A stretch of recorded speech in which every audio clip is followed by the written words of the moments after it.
Playoff Top 25 is presented by AT&T. Approaching the halfway point of the season and still 3 weeks away from the release of the first college football playoff rankings, and people are already trading in disaster scenarios. Notre Dame and the SEC are going to cost 3 conferences a spot in the playoff. The Big 12 and the Pac-12, they're done, and it's not even November. Easy does it. Easy. Now look, some of those scenarios may prove to be true, but the smart money says the drama is just starting.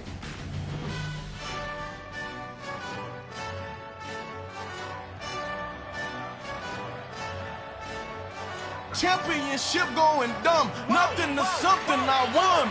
Get out the way, get out the way, get out the way, yeah. My goodness gracious, it happens instantaneously.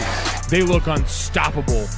This feels like a playoff elimination game. Hill, first down. Still running. Touchdown, Ohio State. They're going to come to the whiteout and conquer the Nittany Lions. The kick is good.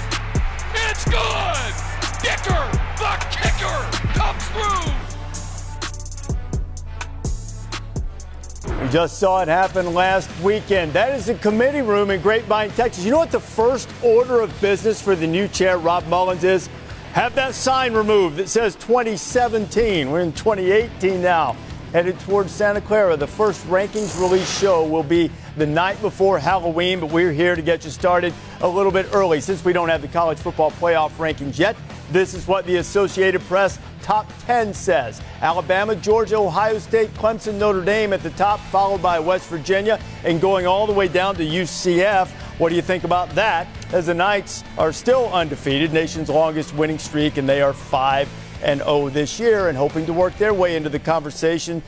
Long shot though it may be. Glad to have you with us. I'm Reese Davis, joined by a panel of experts. Kirk Herbstreit, Joey Galloway, David Pollack, and Jesse Palmer here. Guys, you just saw the AP Top 10. Alabama's the clear number one right now. I'm not going to insult anybody's intelligence by saying who else should be number one, but if there is separation between Alabama and, in my judgment, Ohio State and the rest, what comes after Alabama and perhaps Ohio State, Kirk?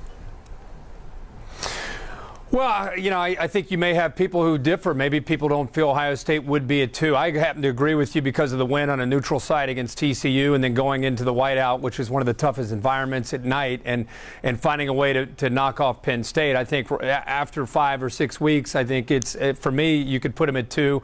After that, I'm waiting on Georgia for this week. I kind of feel that Georgia, if Georgia goes to LSU and looks good doing it, they could very easily move ahead of Ohio State.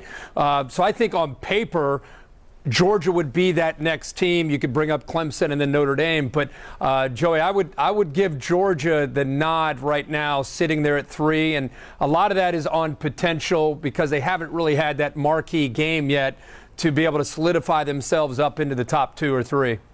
I don't think I see the gap starting from number 2 to number 3. I would say the gap starts at number 1. Alabama, like you said, Reese, we're all in agreement. They're number 1. They would win against any other team on any place, any neutral field in any country. I would take them minus 14 points. Now, I wouldn't say the same thing. Doesn't even matter where. Exactly. But if I'm looking and you were to say, okay, let's take the other teams and play on a neutral site, I wouldn't feel that comfortable saying that Ohio State versus Clemson or Ohio State versus Georgia or Georgia-Clemson on a neutral site.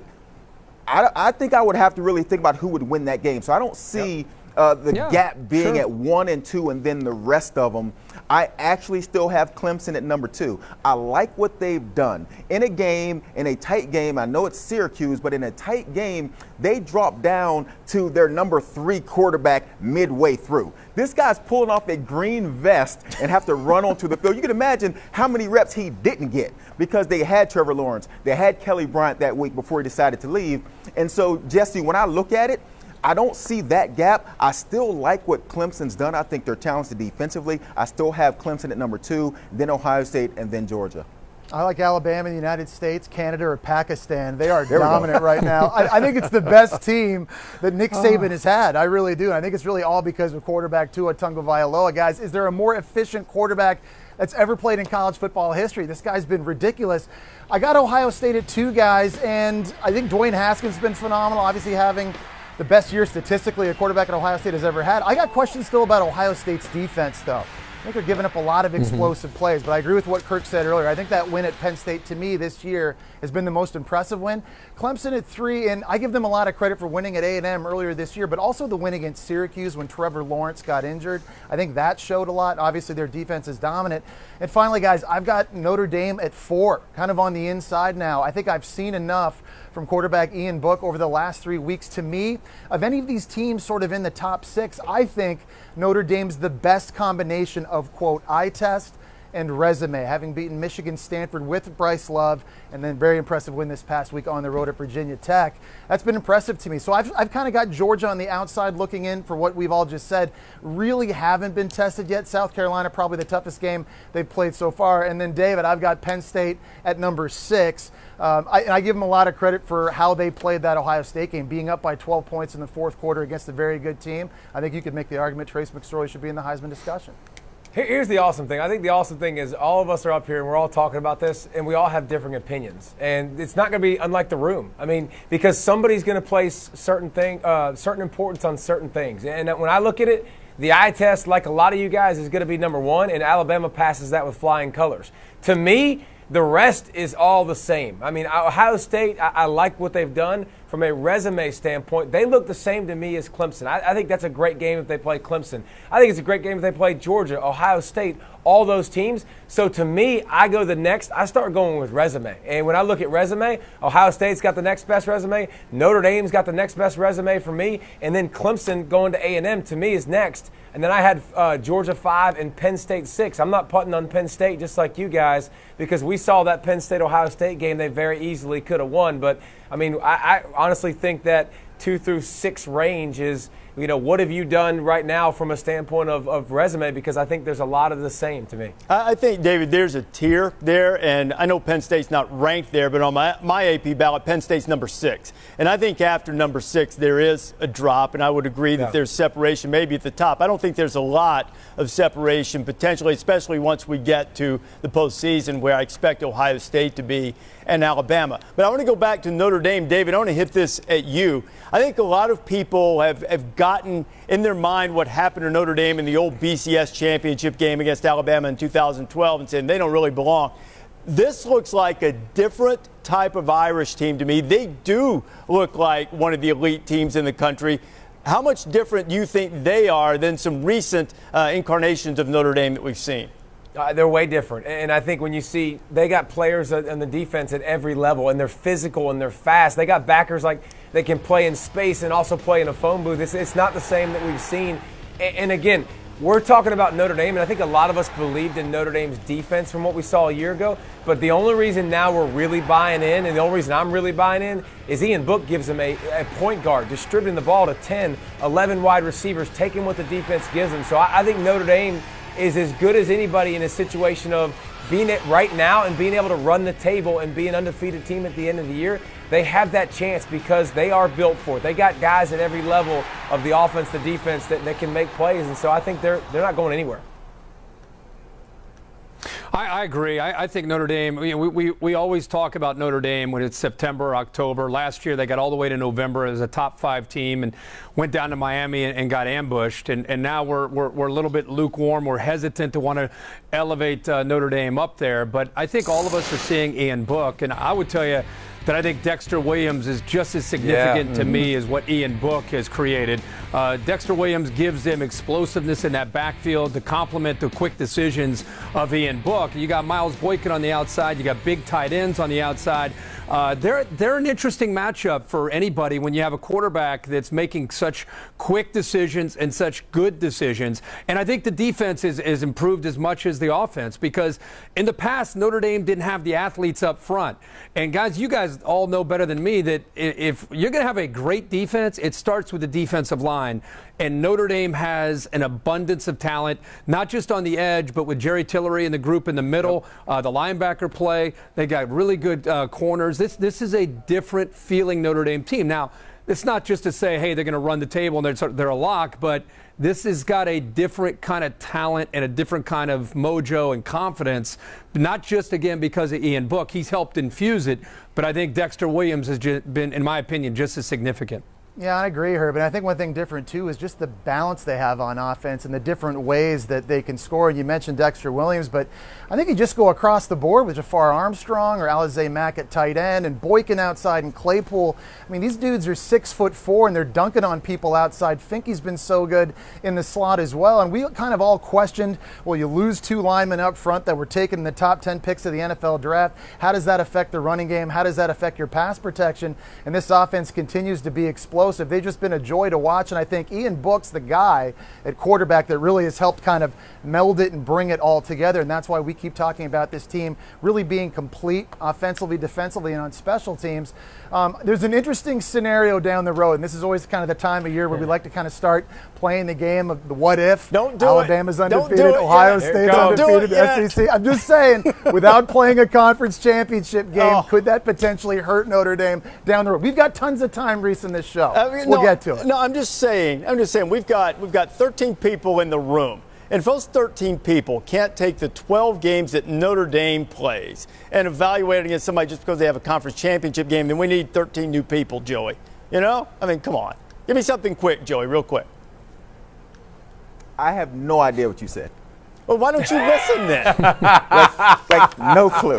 I tried to play it off, Reese.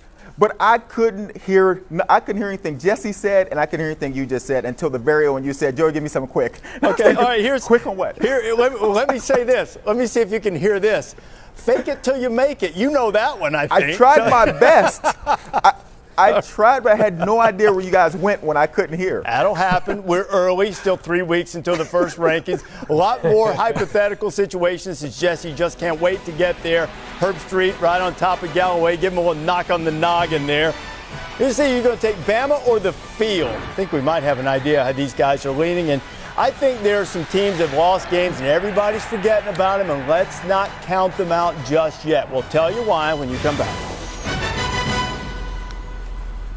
Watching College Football Playoff Top 25, presented by AT&T.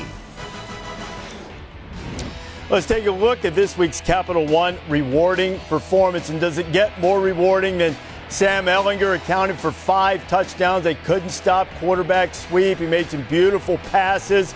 Guy who grew up dreaming of playing for the Longhorns, for whom this rivalry against the Sooners is so important, leading Texas to a landmark victory over Oklahoma and perhaps putting them in the mix eventually to be in the playoff discussion. Now, among one-loss teams, the team with the best chance of still making the playoff is Penn State. ESPN's playoff predictor still saying the Nittany Lions, despite the 1-point loss to Ohio State, 13% chance to make the playoff. Oklahoma, Washington, and Michigan all with a chance. Those numbers obviously would rise with great play the rest of the way.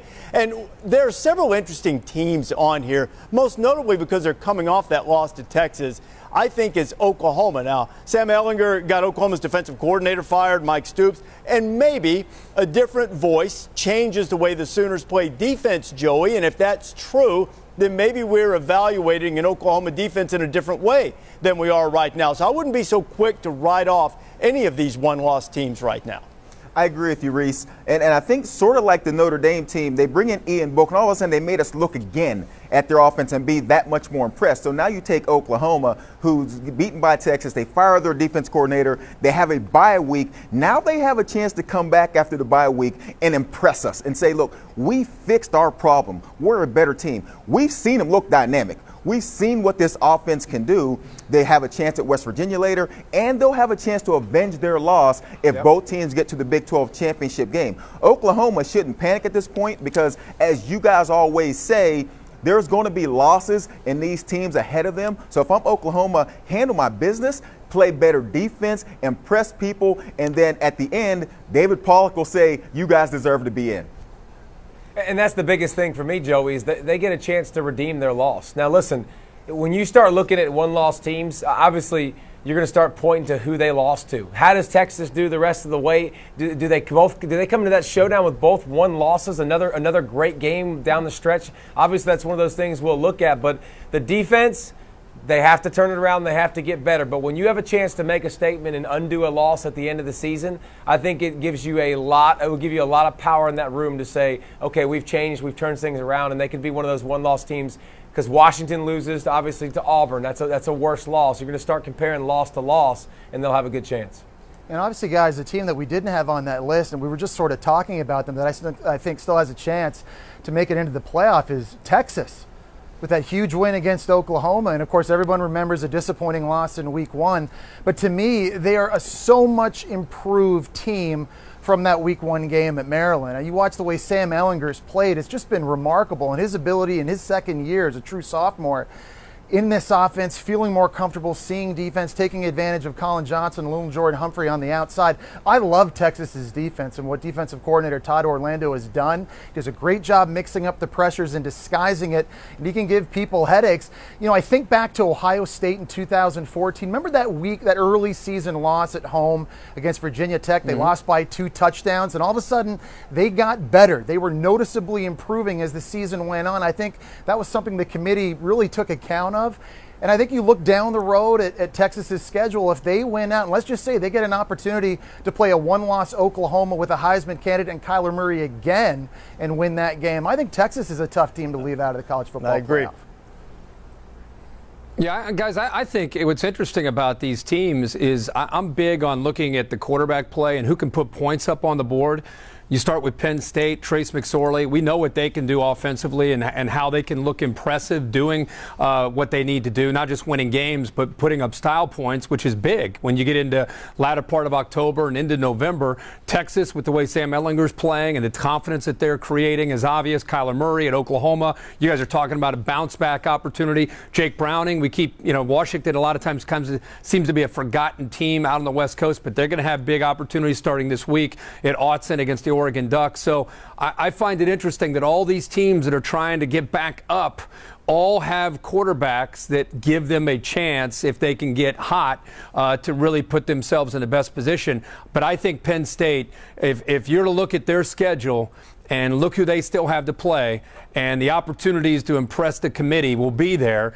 And if at the end of the day, I know we'll probably talk about this in a little bit, but at the end of the day, if they were to run the table and beat teams like Michigan and Wisconsin and get out there at 11-1, and Ohio State were to win out and keep them out of Indianapolis in a Big Ten championship opportunity. It's funny that Penn State a couple years ago was on the outside looking in, even though they won the Big Ten championship. Could we be in a scenario now where they skip Indianapolis, but they're 11-1 with one loss, a 1-point loss to Ohio State, and the committee still would maybe look at them as a possibility of being in the top 4. So I think they have to, as we sit here right now, I think of those one-loss teams, they're kind of in the driver's seat. Well, you've seen it happen the last couple of years, Herbie. You saw Alabama get in without going to their conference championship game, and then the year before that you referenced with Ohio State getting in rather than Penn State. What about Michigan's opportunity? I understand they've got to fix their issues in big games and rivalry games. It'll start this weekend, big game perspective against Wisconsin. But, I mean, Michigan probably next to Penn State couldn't have a better situation as a one-loss team, a one-touchdown loss on opening night on the road against a team that's sitting there in the top 5. What about Michigan's opportunity? What do you see from them, Herbie, in terms of their growth? Well, we know their defense is because of the way Don Brown's playing and how they attack. They're going to keep them in every game that they play.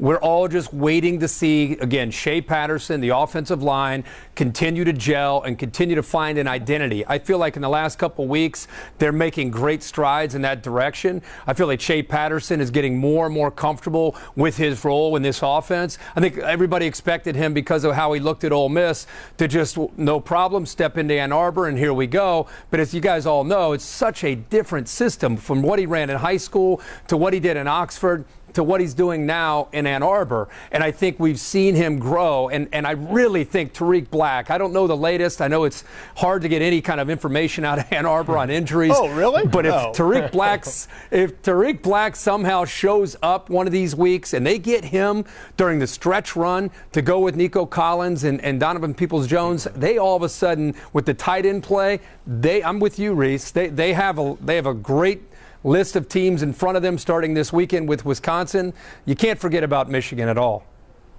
No, and we look at their defense, and obviously I think that's championship. You can point to that. Offensively, severe weaknesses.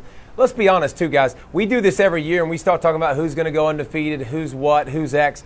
Let's see who develops and continues to grow. Because if Shea Patterson does get healthy, or does get hot, and starts to understand how to go with the football, he's starting to run the football more. They're starting to use him that way, and I think you saw it against Northwestern. They needed it. If they can get the offensive side of the football hot, absolutely they should be in this conversation. 1,000,000% to have to go on the road to start the season against a really good team, and that's your loss out of conference. Don't tell me about strength of schedule and playing people early in the season or playing out of conference. If it came down to that and they had run the table and they'd beat Penn State, Ohio State, all these teams, Wisconsin, all these teams that are so good in the Big Ten, absolutely 100% Michigan would be in that equation.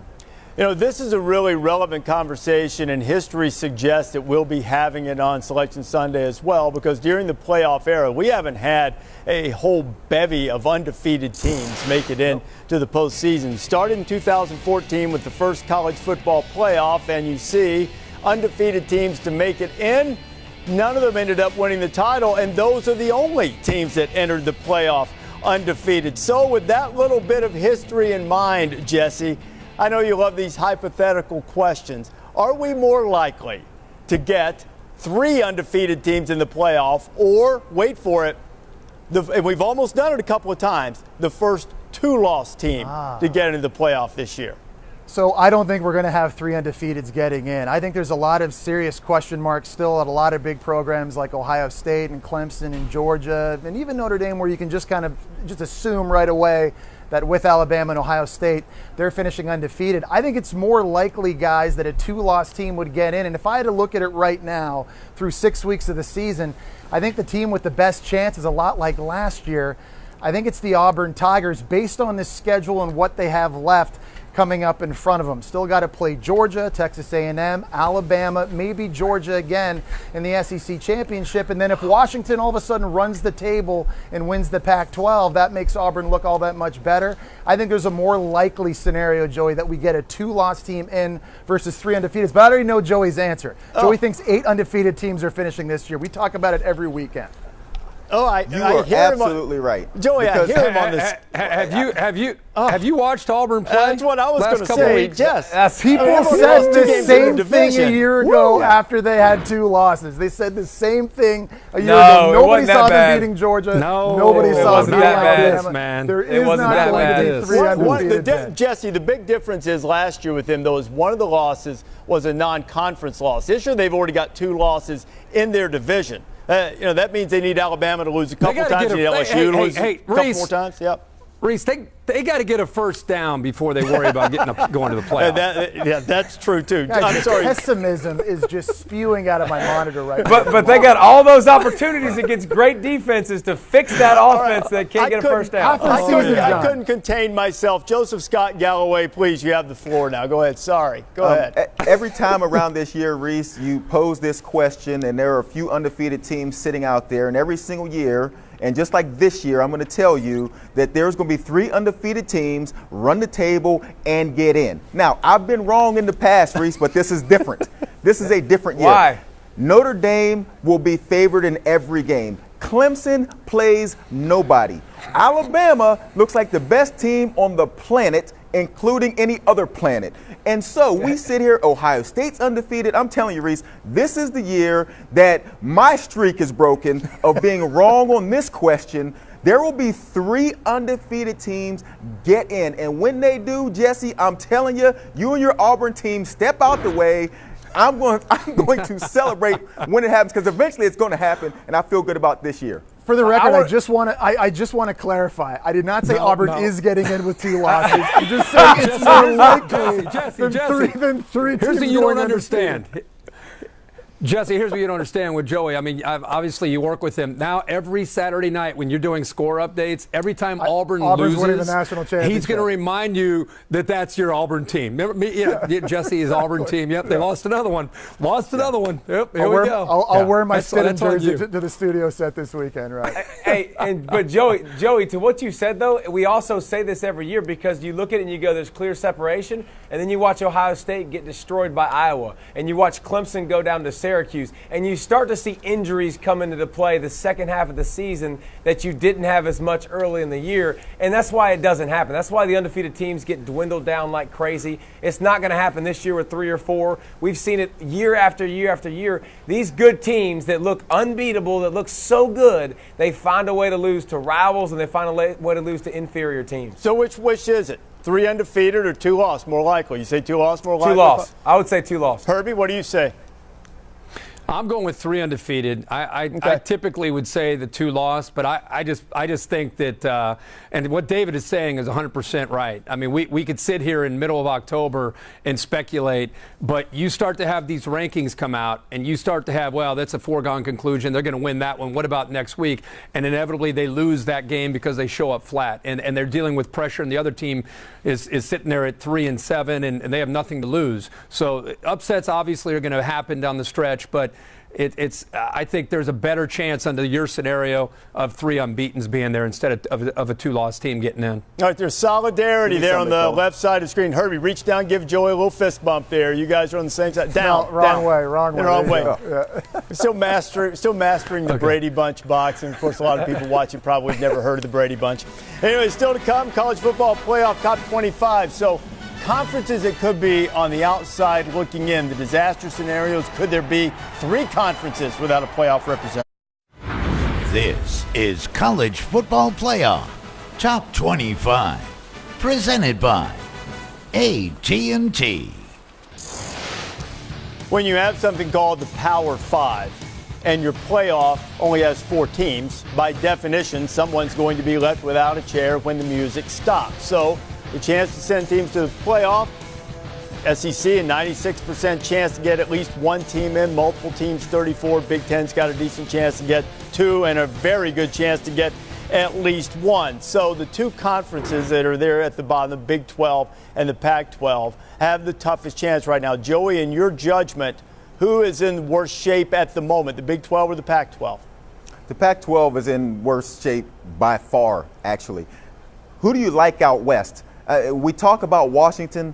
They have the 1 loss, but they can come back. They have Oregon coming up. So they got a chance to make up for it. They have Oregon and I believe Colorado. So in a couple weeks, this might be a different conversation. But right now, as we look at it, we talk Big 12 football, we talk Texas, we talk West Virginia, we talk Oklahoma, even though they have the 1 loss. We see them look very dynamic at times. They look like a playoff team right up until they ran up against Texas. When I look at the Pac-12, Colorado being undefeated makes it interesting. Oregon has lost. Stanford's now lost twice. It just doesn't look attractive to me when I talk Pac-12 football that I would grab one of those teams and honestly pick them to beat, whether it was Oklahoma, West Virginia, Texas. I wouldn't pick Washington or Oregon or Colorado to beat any one of those 3 teams. I think the Big 12 is in trouble. I mean, the Pac-12 is in trouble. I agree. And we talked about it early in the season, how much that game in Atlanta could mean to the Pac-12. If Washington could have found a way to beat Auburn, who is a team that already has 2 losses, even though they might run the table the rest of the way, according to Jesse Palmer. But here's the thing. When you look at the Pac-12, who's the team you're buying? Washington, I don't think you're buying them. Oregon, I tell you what, Oregon's so daggum close. They should have beat Stanford. They look like a team that's so much more physical and you can believe in a lot more than you used to. But the Pac-12, I think, is in trouble. I think they'll be on the outside looking in again, and I think it'll be upsetting for some, but it's kind of is what it is. You know, David, it's one thing for Washington to lose, come all the way across the country and take on Auburn essentially in their backyard and lose a hard-fought game. I think people would have been willing to forgive that if they would have gone back out to Seattle and looked like the team that a lot of people expected them to be, but they just haven't. There's their offensive line issues with Trey Adams out there. They're still trying to come together. They've looked better the last couple weeks. Jake Browning has not been the Jake Browning I'm talking all year. He's been better the last couple weeks. Myles Gaskin, they're just not the dynamic, efficient offense that we expect them to be. Lights out on defense. So, and they have time. I mean, if as we sit here right now, as Joey said, it's easy to point between those two conferences and say it's the Pac-12. But if you all of a sudden they go to Austin Stadium and they beat Oregon, all of a sudden they start to build a little bit of momentum. Things could change for them pretty drastically, but they have not done a good job. It's not just a loss to Auburn. It's just they have not been the team that a lot of people expected them to be. So I think there's really no other team. Now, somebody out there is sitting in Boulder, Colorado saying, wait a second, what about us? We're undefeated. And the problem there is, while it's been exciting to watch, no, they haven't played anybody. Colorado has all their games ahead of them, and if they start to win some of those games, guys, and they're 6-0 and 7-0 and 8-0, then you start to talk about Colorado. But I don't think any of us sitting here on this panel think that Colorado is going to run the table. No, and Herbie, I think, too, it's one of the reasons why we get so excited for these non-conference games, especially at the start of the year, because I think it helps us evaluate these conferences. And it wasn't just the loss to Auburn by Washington early, but I think also Stanford losing to Notre Dame, of course, USC losing to Texas. I just think very early on this year, there became this perception because of early non-conference losses that this was the weakest Power 5 conference. And I agree with what Herbie said. There's a lot of people, I think, that haven't even really seen Colorado play yet, and they could run the table. But at the end of the year, when you're comparing them, if they're an undefeated team, to other undefeated Power 5 teams, their best non-conference win is it Nebraska? I don't know. They haven't won yet, the Cornhuskers. So I think Washington would get credit for traveling across the country and playing Auburn and losing in their backyard, but Auburn's losing now.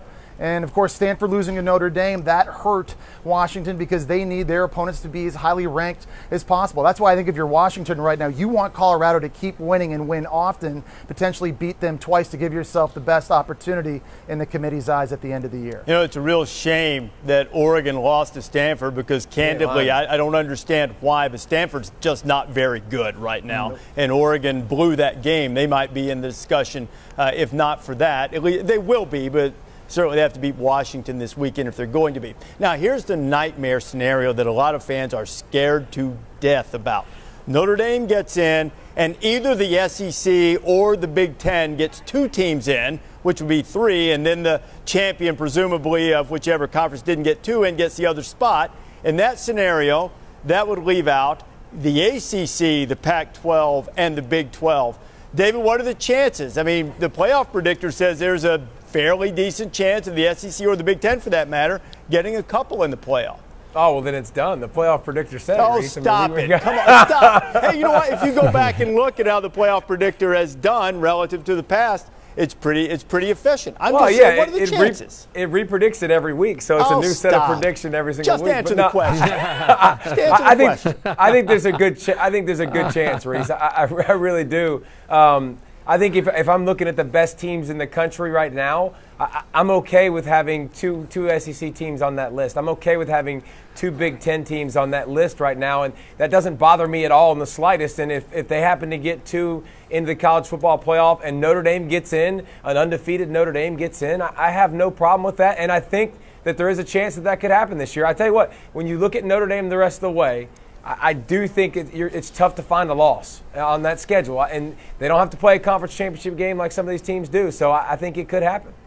Yeah, I think, listen, we talked about how there's a lot of question marks for a lot of different teams across the board. And I don't think fans would be as opposed to Alabama and Georgia both getting in after we saw what happened last year. And there were a lot of people that worried two teams from the same conference getting in wasn't fair. Well, I think part of the genius of those two teams getting in a year ago was that they never played each other in the regular season. We had never seen that matchup, so we didn't know what was going to happen. It became very obvious very soon in the playoff.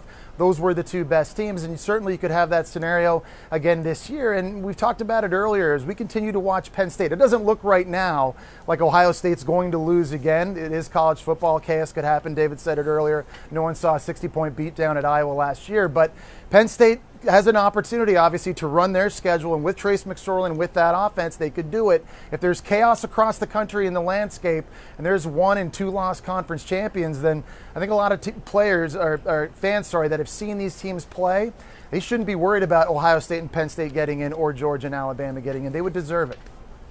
Hey, Reese, once again, the fine people at UCF are wondering, why are we not in this conversation? And so You said Notre Dame might get a spot. There's some Power Fives left out. And here we started, Reese. I'm here to represent the small guy. UCF is in this conversation.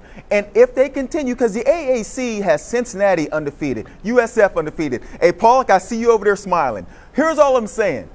USF is a bad undefeated team, by the way, if you're watching college football. Please don't point to them. But here's the thing, though. They're still undefeated, and we're in midseason. Don't start this, Reese. UCF deserves to be in this conversation. Now, let me say this. With that being said. Wait a minute. Yeah, Galloway. go ahead. Wait a minute, Galloway. Everybody says that because they want to be popular with all the UCF Twitter people. They say they deserve to be in this conversation. Really? What does that mean? Define what that means, be in this conversation. Does that mean that they are one of the 4 best teams? If so, step out there and say it now.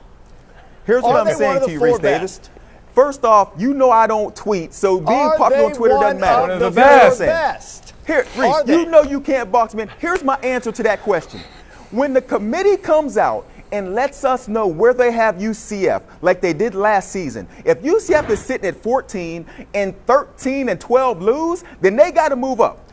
We keep doing this thing. What do you mean, why? Because if they are the 14th best team, and jumps them, that's okay.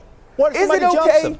Is it really okay, What Reese? difference does it make if they're not 4? I asked you, and you still haven't answered. Are they one of the 4 best teams? Can they do enough to be one of the 4 best teams? Because, Reese, you sat in the room and you know how this works. And when you put them into groupings, and if they never get a chance to be in the grouping that compares the top 4, the top 6, the top 8, then they never will make it. So my point is this. Give them the respect they are due when they're playing well. And so we get to the end, hey, they beat Auburn, but Auburn didn't really want to play, so it doesn't count. So this is their second go-round. So all I'm saying is this. As we start now in the middle of the season, when the committee comes out and says, this is where we believe UCF is, I do not believe it's right to keep them there and let teams keep jumping them. Now, with that being said, Reese, I don't think that 3 Power Fives are getting left out of this thing. But I'm not willing to concede that UCF doesn't belong in this conversation as you throw Notre Dame in. Go ahead, Herb. I know you're about to jump in with Reese. Let's hear it. No, I was just going to say that take was as bad as UCF's parade at Disney World last year for the national championship. Mercy. This is All sad. Right, let's get back to the question. Let's get back to the question about the teams and the conferences being left out.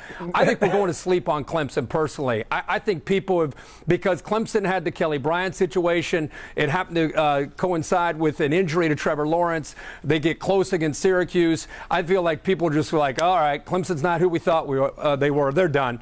I think you got to be really careful of looking at Clemson as the team that we thought that they might be, not being that team. I still think that is a great team. I still think that they got obviously a great shot to run the table, be in that ACC championship more than likely against Miami. And by the way, if Miami keeps winning, that game alone, the winner will have a very good shot of getting into the playoff, obviously Clemson, but also Miami. So, I get Notre Dame's going to be in there. Reese, I think you're going to have possibly two of the Power 5 conferences left out. But I think it's going to take complete chaos to have the possibility of having 3 left out. I should have stipulated probably when I set out that scenario was a Clemson stumble, as we've seen from them the last couple of years. But still, they're a one-loss team being evaluated against the other one-loss team. A good discussion, boys. We're going to continue on. College Football Playoff Top 25. What about chasing perfection? Clemson still is. How many teams will we wind up with? The anticipation for the college football playoffs is very nerve-wracking. You just want to hear your name called, and you want to see who you're going against, and you just want to get right to work. This past year was, a lot more highly anticipated than others. There was a lot of debate going on whether we should be in or not. We were scared, this is something we worked our whole year towards, is being in the playoffs and competing for a national championship. Number 4 and going to the playoff will be Alabama.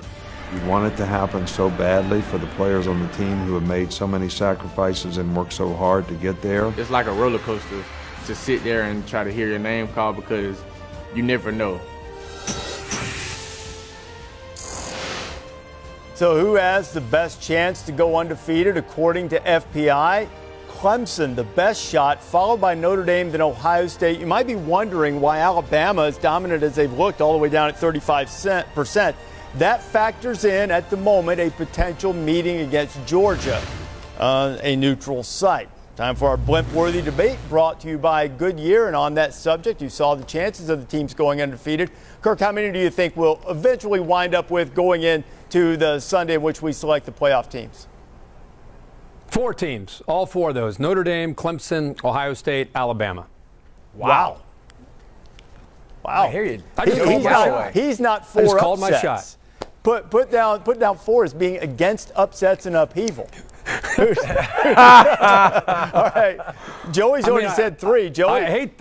What? Oh, you and already. Of course, you Joey's know where I'm UCF at. team, I guess, will be in there too. Yeah, I was going to add them in. You know where I'm at, Reese. Everybody's running the table. So we got Alabama or Georgia. They'll be undefeated. Clemson, Ohio State, Notre Dame, and UCF will be undefeated at the end, and we're going to have a conversation about this.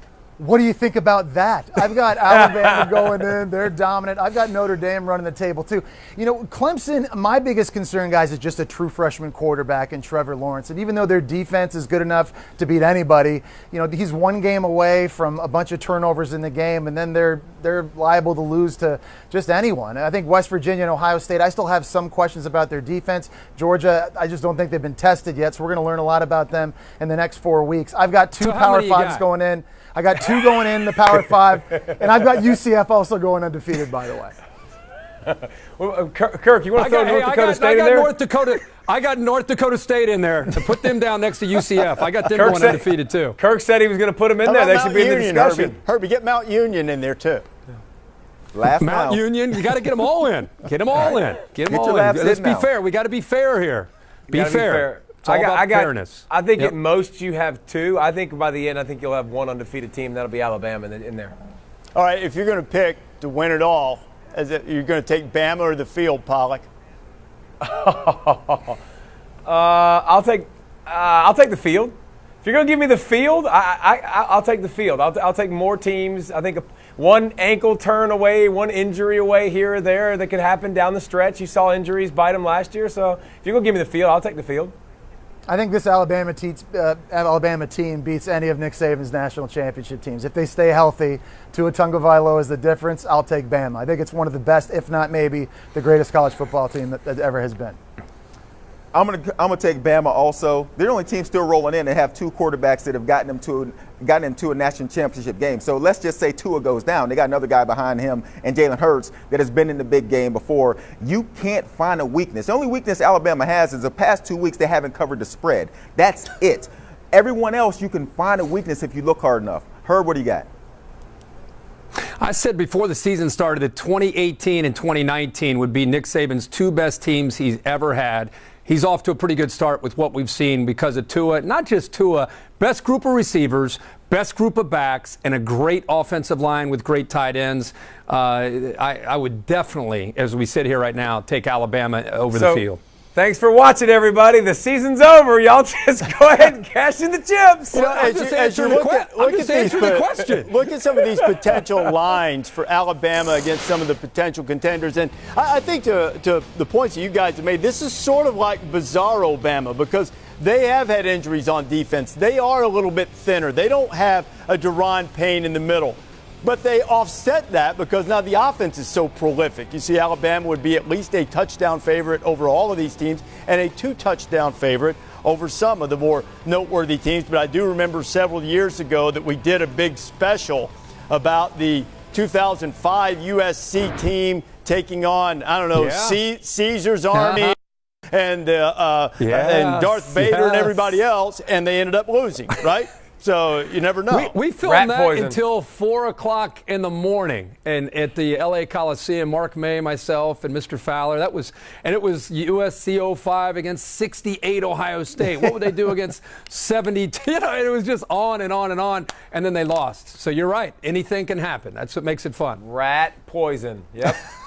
And a heaping helping of it coming toward Tuscaloosa these days. They have Missouri this weekend. What else will we find out on Saturday that perhaps will help clear or further muddy this playoff picture? Still right now 3 weeks away from the release of the initial college football playoff rankings. Not nearly that time.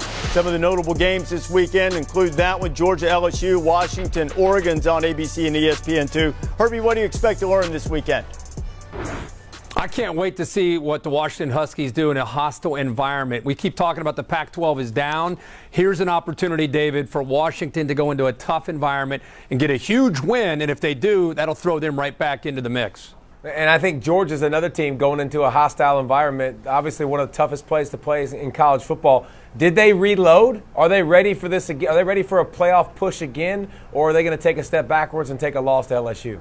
I think we're going to learn in the Big Ten if there's anybody left that can give Ohio State a run, that can potentially beat Ohio State. That Michigan-Wisconsin game is huge. Joey, two really good defenses, two offenses that like to run the football. I think that one comes down to which quarterback makes the most plays. Kirk, I agree with you. I'm just looking forward to seeing this Washington-Oregon matchup, to see what we think of the Pac-12 after that game. And, guys, don't forget, UCF plays Memphis. Right? I knew that was coming. Take I that, knew it Reese. was coming. Take that, Reese, and put that in your ball You cap. act like I'm down on UCF. Nation's longest winning streak. They've got a fantastic quarterback, but they have a challenge coming up against a well-coached Memphis team. We're here every Tuesday night when the rankings start coming out. You'll see them just as soon as we do. No peeking. We'll see you later.